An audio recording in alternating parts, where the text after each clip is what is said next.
नमस्कार सभी को DElEd second semester online classes में स्वागत है। मैं शुभ्रांशु कुमार उपाध्याय, सलाहकार एससीईआरटी। आज हम लोग जिस विषय पे बात करेंगे वो सामाजिक अध्ययन के अंतर्गत भूगोल में जो पृथ्वी की आंतरिक संरचना का जो चैप्टर है उस पे हम लोग डिटेल में आपसे बात करेंगे। तो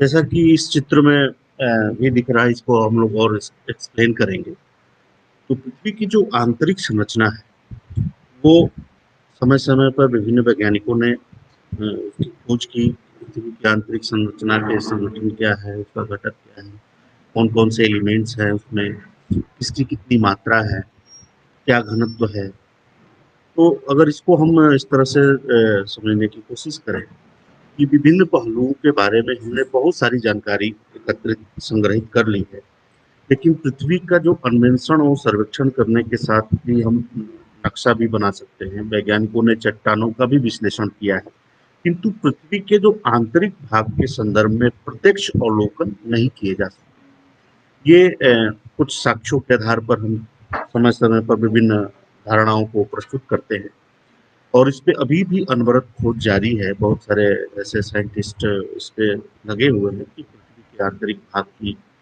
क्या क्या उसके संगठन है, क्या कौन कौन सी घटनाएं होती हैं, कैसे क्या होता है। इसमें बहुत डिटेल में लोगों ने अध्ययन भी किया है, समय समय पर इसकी जानकारी भी आती रहती है और इसमें विभिन्न अध्ययनों के आधार पर बहुत सारे परिवर्तन भी किए जाते हैं। जैसा कि हम सब जानते हैं कि पृथ्वी की भीतरी परत जो है वो 6000 किलोमीटर से भी अधिक गहरी है। यानी कि पृथ्वी की जो त्रिज्या है, अगर सेंटर से हम उसको लें तो करीब 6000 से 6300 कुछ किलोमीटर की गहराई है। जब प्रत्यक्ष अवलोकन संभव नहीं होता है, इतनी गहराई तक नीचे जाना, ये अभी तक ये संभव नहीं हो पाया है। बहुत हद तक हम लोगों ने कुछ किलोमीटर तक ही लोगों ने जा करके या और भी बहुत सारे इंस्ट्रूमेंट की सहायता से, जो भूवैज्ञानिक हमारे हैं, जियोलॉजिस्ट हैं, जियोफिजिस्ट हैं, इन लोगों ने इस तरह के बहुत सारे अध्ययन किए। तो विभिन्न अप्रत्यक्ष प्रमाणों पर हमको निर्भर होना पड़ता है कि जब हम पृथ्वी की आंतरिक संरचना के अध्ययन के बारे में बात करते हैं तो जो भी इनडायरेक्ट एविडेंस है, जो उनके आधार पर हम बहुत सारे निष्कर्ष को निकालते हैं। भूकंप और ज्वालामुखी से पृथ्वी की आंतरिक संरचना के बारे में भी जानकारी प्राप्त की जाती है। अक्सर हम भूकंप पृथ्वी के आंतरिक भाग में दबे रहस्यों को उजागर करते हैं और ज्वालामुखी पृथ्वी की गहराई में स्थित तत्वों को धरती की सतह पर उगल देती है।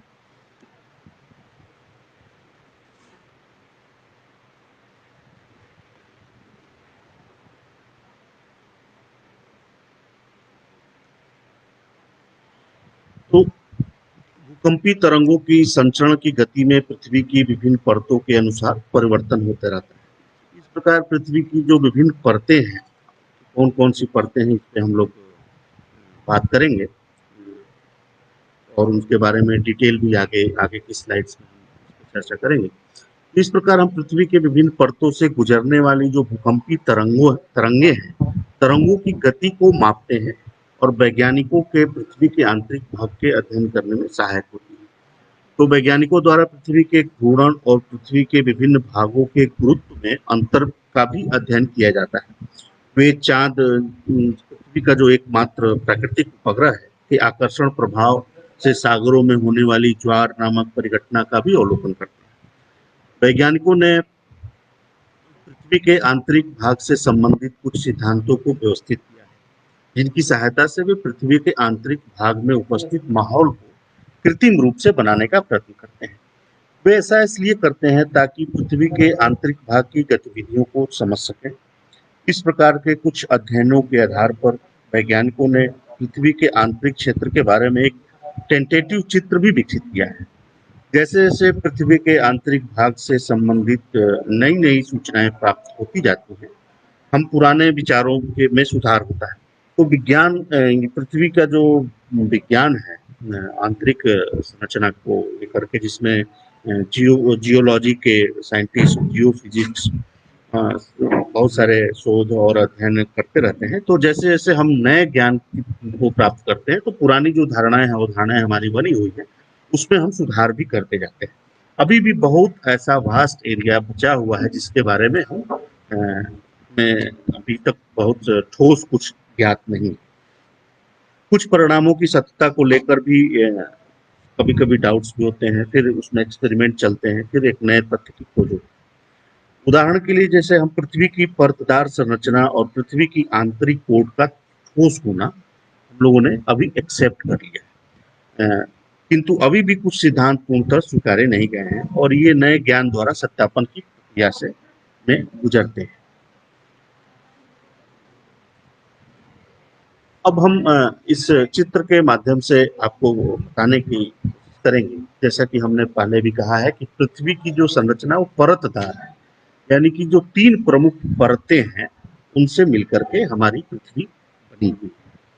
जो सबसे ऊपरी परत है जिसको हम भूपटल और या क्रस्ट कहते हैं, उसके बाद मैंटल जिसको प्रवार भी कहते हैं, और प्रोड जो तीसरी जो परत है वो प्रोड है, जो सबसे अंदर की जो परत है।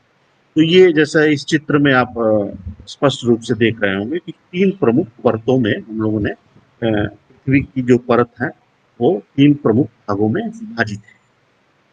और इनके जो संगठन है रासायनिक केमिकल कंपोनेंट्स के आधार पर, तापमान के आधार पर और घनत्व के आधार पर इनका जो विभाजन किया जाता है और इसके अंदर होने वाली जो संक्रियाएं होती हैं उसके आधार पर इन परतों को विभाजित करते हैं। और इन परतों को विभिन्न साइंटिस्टों ने, विभिन्न वैज्ञानिकों ने समय-समय पे अध्ययन किया और एक परत से दूसरी परत के बीच में जो डिवाइडिंग लाइन है जिससे वो परत डिस्टिंग्विश होती है, क्योंकि उसकी जो रासायनिक संगठन एक परत में एक समान है, लेकिन जहाँ से वो डिफरेंसेस स्टार्ट होते हैं उसको हम एक रेखा या उसको एक डिवाइडिंग लाइन के तौर पे विभाजित करने वाली जो रेखाएं होती हैं या जो जिन वैज्ञानिकों ने उसको खोजा है कि यहाँ से ये इस लेयर को इस लेयर से डिस्टिंग्विश कर रहा है, इसको अलग अलग कर रहा है। उसके कुछ नीचे इस टेबल में आप देख रहे होंगे कुछ नाम हमने लिखे हैं और ये इस तरह के डिस्टिंग्विश करने वाले जो डिसकंटिन्यूटी जो हो जहाँ से हो रही है, इस तरह के बहुत सारे सवालों के जवाब आपको जानने चाहिए और इस तरह के बहुत सारे प्रश्न आपको विभिन्न प्रतियोगी परीक्षाओं में या इस तरह के कॉम्पिटिटिव एग्जाम्स में पूछे जाते हैं। तो जैसे जो क्रस्ट के अंदर जो है, जो हमारा क्रस्ट है, भूपटल है, वो सेल और सीमा से मिलकर बना है। ये सेल और सीमा जो है सिलिकॉन, एल्युमिनियम है, मैग्नीशियम है, ये ये इनके एलिमेंट्स इन मेजॉरिटी में ये एलिमेंट्स पाए जाते हैं। तो क्रस्ट के अंदर जो एक डिस्टिंग्विश जो कहाँ तक सेल है और कहाँ कहाँ के बाद सिलिकॉन एंड मैग्नीशियम होता है, तो उसको जो डिवाइडिंग करने के लिए हम डिस्टिंग्विश करते हैं वो उस रेखा को हम कोनार्ड डिसकंटिन्यूटी कहते हैं। तो with in a crust Konrad discontinuity होती है, ये बात को आपको जानना चाहिए। फिर जब हम लोअर क्रस्ट और अपर मेंटल, क्रस्ट का जो निचला भाग है और मेंटल का जो ऊपरी भाग है, तो क्रस्ट और मेंटल को डिवाइड करने के लिए एक साइंटिस्ट थे जिनका नाम मोहरविक था, उनके नाम पर इस डिसकंटिन्यूटी का नाम पड़ा है मोहरविक डिसकंटिन्यूटी। इसको मोहो के नाम से भी जानते हैं। इसी तरह से जब हम और नीचे आते हैं तो लोअर और आउटर मेंटल, मेंटल का जो लोअर पार्ट और मेंटल का जो अपर वाला पार्ट है, लोअर एंड आउटर मेंटल के बीच का जो डिवाइडिंग लाइन है उसको हम रिपीटिव डिसकंटिन्यूटी कहते हैं। इसी तरह से और हम जब नीचे जाते हैं तो लोअर मेंटल और आउटर कोर के बीच में विचर्ड गुटेनबर्ग डिसकंटिन्यूटी और आउटर और इनर कोर के अंदर जो डिसकंटिन्यूटी है वो लेहमन डिसकंटिन्यूटी। तो ये जो डिसकंटिन्यूटी है ये प्रमुख रूप से 5 हैं। तो बहुत सारे प्रश्न पूछे जाते हैं कि क्रस्ट के अंदर सेल और सीमा को विभाजन करने वाली रेखा का क्या नाम है। ये सारे ऑप्शंस भी दिए जाते हैं। एक ही अगर बहुविकल्पीय प्रश्न है तो इस तरह की बातों को, इस बारीकियों को आपको जानना जरूरी है। तो अब हम बात करेंगे एक-एक जो परत है, एक-एक जो डिवाइडिंग है पृथ्वी के अंदर क्रस्ट, मैंटल एंड कोर, इस पर हम एक-एक पे पुनः डिटेल में आपसे बातचीत करेंगे। तो हम सबसे पहले बात करते हैं जो भूपटल है, क्रस्ट। तो पृथ्वी की बाहरी सतह भूपटल या पर्टी कहलाती है और यह परत अन्य सभी परतों से पतली होती है। और भूपटल की मोटाई महाद्वीपीय क्षेत्रों में लगभग 30 किलोमीटर तक और महासागरों में लगभग 10 किलोमीटर तक हो सकती है। यानी कि जो हमारी पृथ्वी की सतह पे जो संरचनाएं हैं, महासागर है और लैंड मास है। तो जो महासागरों में इस पटल की जो मोटाई है वो कम है लैंड मास की तुलना में। यानी कि जहाँ पे जो लैंड वाला पार्ट है पृथ्वी का, वो वहाँ पे भूपटल जो है वो ज़्यादा मोटी है। महासागरों में जो का जो तल है, तल के नीचे जो पट्टी है वहां पे वो उसकी मोटाई यह परत पृथ्वी के संपूर्ण द्रव्यमान का करीब 0.5% हिस्सा रखती है। और पृथ्वी का सबसे बाहरी परत यानी भूपटल मुख्यतः बेसाल्ट और ग्रेनाइट, ये बेसाल्ट और ग्रेनाइट से बनी होती है। यह परत आंतरिक परतों की अपेक्षा अधिक ठंडी और कठोर होती है। अब दूसरी स्लाइड में हम इस, इस पार्ट को हम डिसेक्ट करके जो पृथ्वी का एक सेक्शन को हमने अलग कर लिया है, जो दूसरी स्लाइड में भी उसको और अच्छे से दिख रहा था। यहाँ आप देखें इस चित्र में जो दाहिनी तरफ जो हमारा प्रेजेंटेशन में जो चित्र दिखाई दे रहा है, कैसे क्रस्ट जो रेड ब्लैक वाला पार्ट है वो क्रस्ट है, उसके बाद मेंटल है, मेंटल के बाद कोर है, कोर में फिर बाह्य क्रूड है, फिर निचली मेंटल है और इनकी अलग अलग यहाँ पे लेंथ भी दी गई है। तो जो पृथ्वी की गहराई है जिस या पृथ्वी की जो त्रिज्या है वो 6370 किलोमीटर है।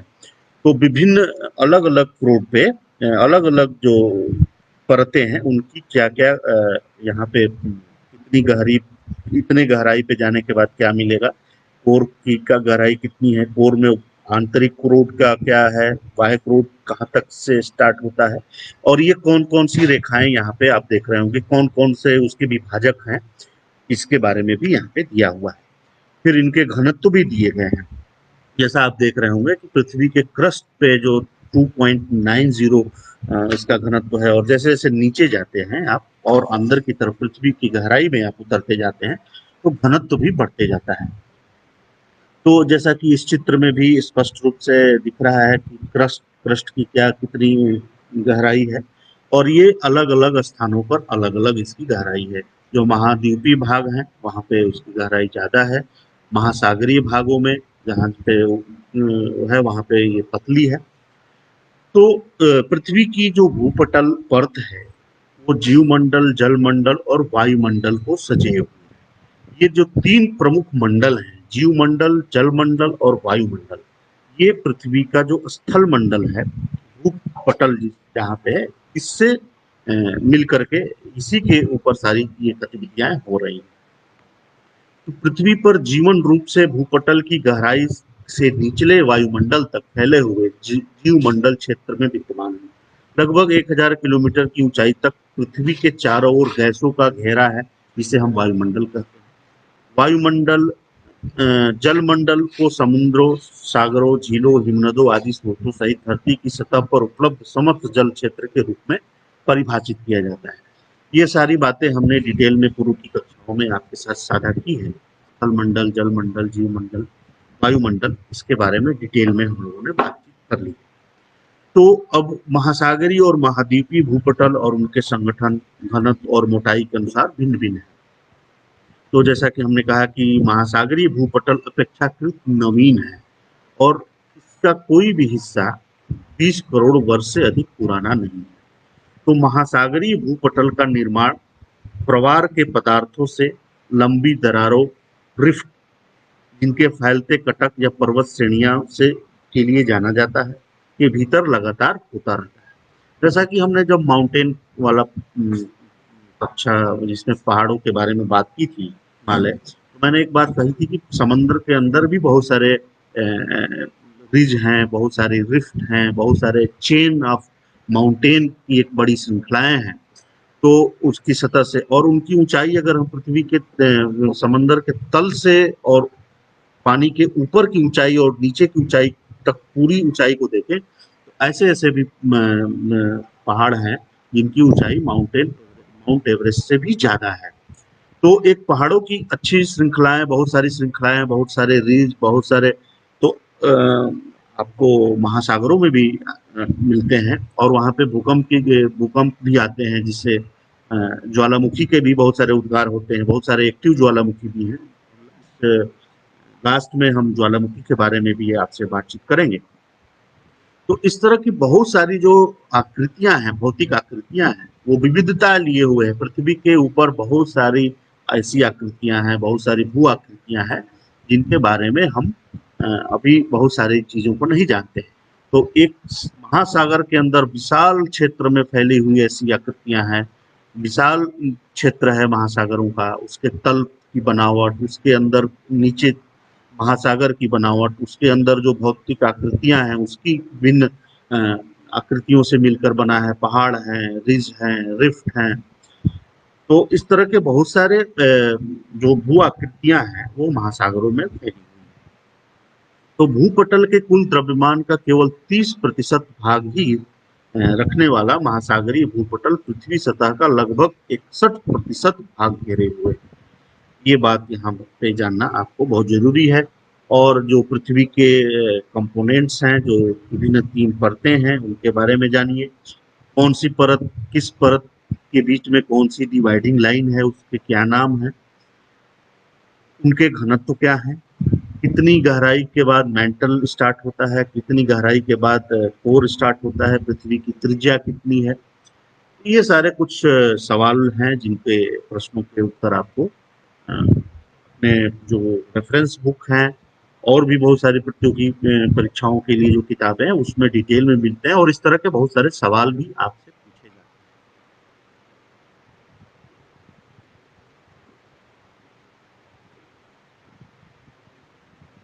अब जो दूसरा प्रमुख पटल है जिसको हम सबसे पहले नए वीडियो को देखने के लिए आप हमारे चैनल को सब्सक्राइब करें और बेल आइकन को प्रेस करें, जिससे कि जब भी मैं नया वीडियो अपलोड करूं तो आपको उसका नोटिफिकेशन मिल जाए।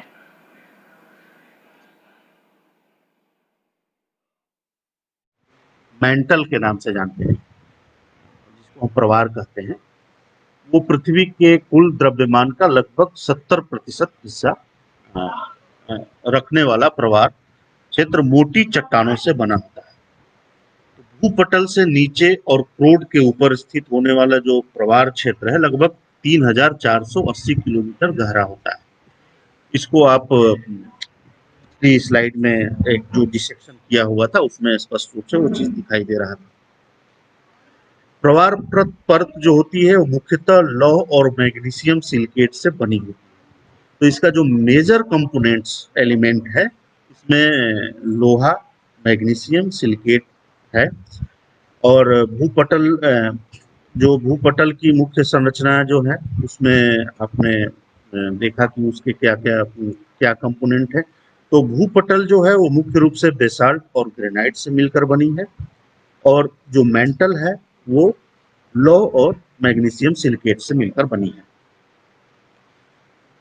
अब इसके गुण धर्म के आधार पर जो हम जो पढ़ते हैं इनर मेंटल, आउटर मेंटल, तो उसमें जो कौन कौन से उसके यांत्रिक और रासायनिक संगठन है, यांत्रिक गुणे हैं, गुणों के आधार पर हम उसको हम डिवाइड करते हैं कि inner mental and outer mental, inner mental और आउटर मेंटल के बीच में कौन सी विभाजक रेखाएं हैं।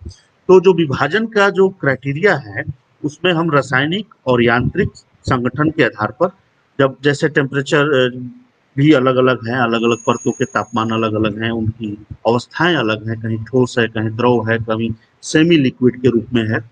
इनकी इनके बेसिस पे हम इसका जो डिवीजन करते हैं तो ये स्पष्ट रूप से इनका जो डिवाइडिंग करने का जो डिवाइडिंग हम जो कर रहे हैं उसमें यांत्रिक गुणों और रासायनिक संगठन के कारण ही भूपटल के विभिन्न क्षेत्रों की को विभाजित करते हैं। तो भूपटल और प्रवार के बीच इनके रासायनिक गुण, चट्टानों के प्रकार और अ, अन्य महत्वपूर्ण जो अंतर किया जाता है। प्रवार परत में हिलने डुलने की क्षमता होती है, जैसा कि नाम से भी है कि मेंटल जो है वो लिक्विड वहां पे। तो पृथ्वी के क्रोड और प्रवार के बीच उच्च तापमान और दाब प्रवणता होती है। तो दाब प्रवणता मतलब वो जो पूरा मेंटल है, जिस जो ज्वालामुखी के रूप में जो लावा निकलता है, जो पिघले हुए पदार्थ होते हैं, वो यहीं पे होते हैं। और ये पूरा एक तरह से देखें तो क्रस्ट उसके ऊपर तैर रहा होता है। जो प्लेट टेक्टोनिक्स थ्योरी की बात हम लोग करेंगे, जिसमें बहुत सारे, जैसा कि आप सबको पता भी होगा कि बहुत सारी प्लेट्स पृथ्वी के पूरे उस पे प्लेट्स डिफरेंट डिफरेंट प्लेट्स के रूप में डिवाइड है। और बहुत सारे ऐसे जो क्षेत्र हैं जहाँ पे हम भूकंप के आधार पर भी क्षेत्रों का निर्धारण करते हैं। तो जो प्लेट्स प्लेट्स टेक्टोनिक जो प्लेट्स की मोशन है, जो पृथ्वी की अपनी गति है, उसके साथ साथ जो पटल हैं वो भी मूवमेंट करती रहती हैं। तो कुछ ऐसे भागों में फ्रीक्वेंट रूप से आप देखते होंगे कि रेगुलर इंटरवल पे भूकंप का अनुभव करते हैं। तो ये हम डिटेल में प्लेट टेक्टोनिक्स जब बात करेंगे और महासागर और उसके जो जो महासागरीय पृथ्वी की आकृतियों के बारे में जब हम बात करेंगे तो इस पे हम और प्रकाश डालेंगे। तो जिसके परिणाम स्वरूप संवहन धारा बहने लगती है और उसके साथ पृथ्वी के द्रव्यमान का भी संचरण होता है। इस प्रक्रिया में पृथ्वी से गर्म पिघला लावा बाहर आ जाता है और ठंडी चट्टानें उसकी जगह लेने धरती के अंदर पहुंच जाती हैं। अगर आप कभी कोई वोल्केनो साइट्स पे गए हो, अभी तो जो जो गवर्नमेंट अवस्था में है, या पूरा आप देखें कि जो दक्कन का पठार है तो वो लावा से बना हुआ है। तो ग्रेनाइट्स है, तो पूर्व में जब पृथ्वी की उत्पत्ति के बाद जो ऐसी बहुत सारी ऐसी संक्रियाएं होती रही, तो पृथ्वी के अंदर के जो लावा थे वो बाहर आए, बाहर आके फिर वो हजारों किलोमीटर, सैकड़ों किलोमीटर तक फैले, फिर धीरे धीरे ठंडे हुए। तो इस तरह की प्रक्रिया से होकर के पृथ्वी का जो पटल है वो बना हुआ है। तो इस प्रक्रिया में जो पृथ्वी का जो गर्म लावा है वो बाहर निकलता है। आज भी आप बहुत सारे जो एक्टिव वोल्केनो हैं उनको आप देखें तो उसमें बहुत सारी लावा, धूल, डस्ट निकलते हैं और वो फिर वो फैल करके वो एक माउंटेन का निर्माण करते हैं, पठार का निर्माण करते हैं। इस तरह की बहुत सारी ज्वालामुखी से निकले हुए पदार्थों से भी भू आकृतियां बनी हैं। हालांकि जो भूपटल और ऊपरी प्रवार एक दूसरे को छूते नहीं है, वो चित्र में भी स्पष्ट रूप से आप देख रहे थे कि उनके बीच में तो, लेकिन ये दोनों क्षेत्र संयुक्त रूप से स्थल मंडल से संबंधित होते हैं। स्थल मंडल शब्द का अर्थ चट्टान का गोला है। तो भूपटल और प्रवार को, जैसा कि मैंने पहले स्लाइड में कहा कि मोहरविक अशांतत्य, जो कंटिन्यूटी को अशांतत्य के नाम से जाना जाता है, तो मोहरविक अशांतत्य नामक एक अनियमित रेखा विभाजित करती है। तो इस रेखा का नामकरण जो है ये क्रोएशिया के भौतिकविद थे एंड्रियो मोहोरोविच, 1857 से लेकर 1936 तक इन्होंने काम किया है। और यह रेखा रासायनिक संगठन में महत्वपूर्ण और तीव्र परिवर्तन को चिन्हित करती है। तो इसको मोहो रेखा भूपटल और प्रवार के मध्य स्पष्ट सीमा बनाती है। तो स्थल मंडल के नीचे स्थित दुर्बल मंडल, एक जस्ट स्थल मंडल जिसको हम कह रहे हैं, जिसमें मेंटल एंड कोर क्रस्ट मिलकर के स्थल मंडल बना रहा है। तो इसके नीचे एक दुर्बल मंडल होती है जिसको एस्थनोस्फीयर या दुर्बलता गोलक, स्फीयर ऑफ वीकनेस भी एक क्षेत्र होता है। तो क्रस्ट और मेंटल के नीचे जो है एक एस्थनोस्फीयर जो होता है, जिसको और उसका में जो चट्टान और तापमान के पिघलने के लिए आवश्यक तापमान जितना अधिक होता है, मैंने वहां का तापमान इतना होता है कि वहां पे चट्टाने जो हैं वो पिघल जाए।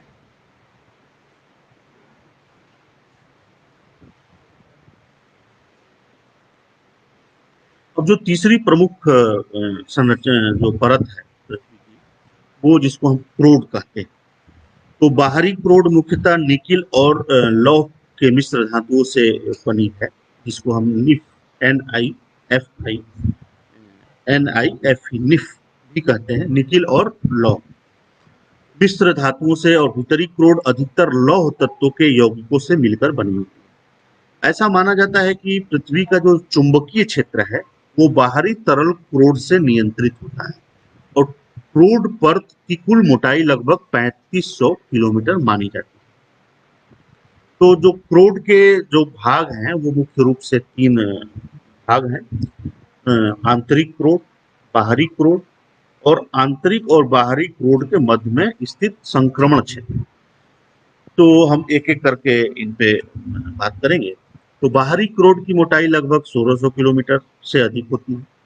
ऐसा माना जाता है कि बाहरी जो क्रोड है वो तरल अवस्था में होता है।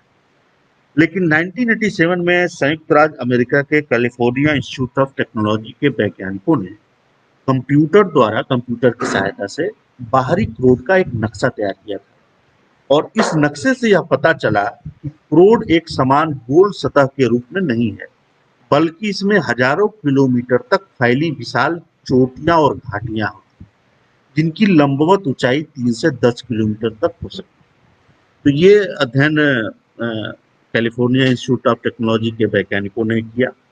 और भी बहुत सारे अध्ययन हो रहे हैं, बहुत सारे ज्ञान भी समय समय पर इसमें कड़ियाँ जुड़ती जाती हैं। तो आंतरिक क्रोड की बात करें तो आंतरिक क्रोड की जो मोटाई है लगभग 1300 किलोमीटर होती है। तो इस बात के पर्याप्त प्रमाण है कि पृथ्वी के आंतरिक क्रोड ठोस अवस्था में होती है। ये बात जानना बहुत महत्वपूर्ण है। इसको बहुत सारे वैज्ञानिकों ने बहुत सारे स्टडी में इसको प्रूव किया है। पृथ्वी की जो आंतरिक क्रोड का जो स्ट्रक्चर है वो सॉलिड है। अब इसी से जुड़ी हुई जो एक महत्वपूर्ण बात है ज्वालामुखी, उसके बारे में हमने पहले पूर्व की कक्षाओं में भी डिटेल में बात की, लेकिन यहाँ पे भी हम थोड़ा सा प्रकाश डालेंगे। तो जैसा कि मैं कह रहा था कि प्लेट टेक्टोनिक्स की थ्योरी है, इसको टूजो विल्सन नाम के कनाडा के एक जियोलॉजिस्ट ने सिद्धांत का प्रस्तुतिकरण 1965 में किया, जिसको हम विवर्तनिक सिद्धांत भी कहते हैं। इस सिद्धांत के अनुसार जो स्थल मंडल जो है वो विवर्तनिक प्लेटें कहलाने वाली छोटी प्लेटों में टूटा हुआ है। कौन कौन सी प्लेटें हैं? अलग अलग देशों के नाम पे इनकी प्लेटें हैं। प्रमुख रूप से 7 प्लेटें जो बड़ी प्लेट्स हैं उसको वो 7 प्लेटें हैं। कौन कौन सी प्लेटें हैं इसको आप टेक्स्ट रेफरेंस बुक या टेक्स्ट बुक में पता करिए, खोजिए कौन कौन सी प्लेटों से पूरा हमारा जो स्थल मंडल बना हुआ है। इसके अलावा बहुत सारी सब प्लेट्स भी हैं, छोटी स्मॉल प्लेटें हैं, उनका भी बहुत बड़ा बृहद क्षेत्र है। तो छोटी प्लेटों में टूटा हुआ है। ये प्लेटें एक दूसरे के अलावा प्रवाह के सापेक्ष भी धीमी-धीमी गति करती रहती है। जैसा कि प्लेट टेक्टोनिक जो थ्योरी है इसने इस बात का प्रमाण दिया कि जो प्लेट्स हैं वो बहुत स्लोली वो मूव करती, सरकती हैं। ऐसा माना जाता है कि इन प्लेटों के बीच नीचे की जो परत के आंशिक तरल रूप में होने से ये प्लेटें गतिमान होती हैं, जैसा कि मैंटल के ऊपर ये फ्लोट हो रही है। इस परत को दुर्बल मंडल जो एथनोस्फीयर कहा जाता है, यह माना जाता है कि यह सीधे भूपटल के नीचे विद्यमान न होकर प्रवाह के ऊपर और भूपृष्ठ से करीब 70 से 260 किलोमीटर नीचे स्थित होती है। स्थल मंडल के नीचे स्थित प्रवाह क्षेत्र रासायनिक रूप से चट्टानों की भांति ही होते हैं, किंतु ऊष्मा और दाब के द्वारा इसमें स्थायी परिवर्तन होने के कारण इसे स्थल मंडल का हिस्सा नहीं माना जाता। जैसा कि आप जान रहे हैं कि नीचे में प्रेशर इतना ज़्यादा है, टेम्परेचर इतना ज़्यादा है, तो इसके वजह से जो हमारी रॉक्स हैं, जो चट्टाने हैं, जो हमने देखा आपने कि विभिन्न स्तर पर जो परतें हैं उनका जो कॉम्पोजिशन है, उसमें जो एलिमेंट्स हैं, due to temperature and high pressure उसकी जो रासायनिक संगठक है, उसके जो भौतिक यांत्रिक उसके जो विवरण है उसमें परिवर्तन होते रहते हैं, और बहुत सारे इस तरह की चीजें अनवरत चलती रहती हैं।